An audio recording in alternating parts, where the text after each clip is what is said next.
ఓరి నీ అమ్మ కడుపు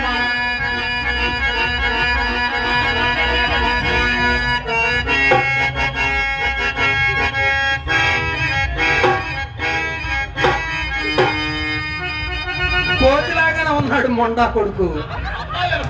అమ్మాయి అనుకున్నావా?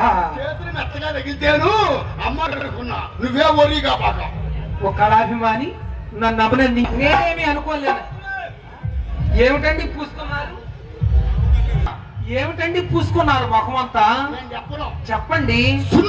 అమ్మా చిత్ర, ఆ సున్న పచ్చడి తీసుకొచ్చి ఇక్కడ పెట్టావు. బావగారు ఎందుట్లో తల ముంచాడే? అమ్మాయి రాసిందే సున్న. అమ్మా అర్థం అవే బావగారు మొహం చూసుకుంటాడు. వాసుడు వాసుడు బొమ్మ కనపడదా? తిప్ప తిప్ప మహేష్ బాబు. అమ్మా నేను ఉంచుకుంటానే. ఎవరిని ఎవరిని కొన్నవారు ఉంచుకోండి, ఇక నన్ను వదిలేయండి. మీ పని అయిపోయిందని తెలిసి మా మనసా కోటేశ్వరరావు గారు లైన్ లో పెట్టుకున్న రెడీగా ఉన్నాడు. అమ్మా నాకు ఇది సరిపోవట్లేదే. ఎక్కడి వరకు వచ్చింది? బొట్టు వరకు వచ్చింది. ఎక్కడి వరకు? బొట్టు వరకు. అలాగే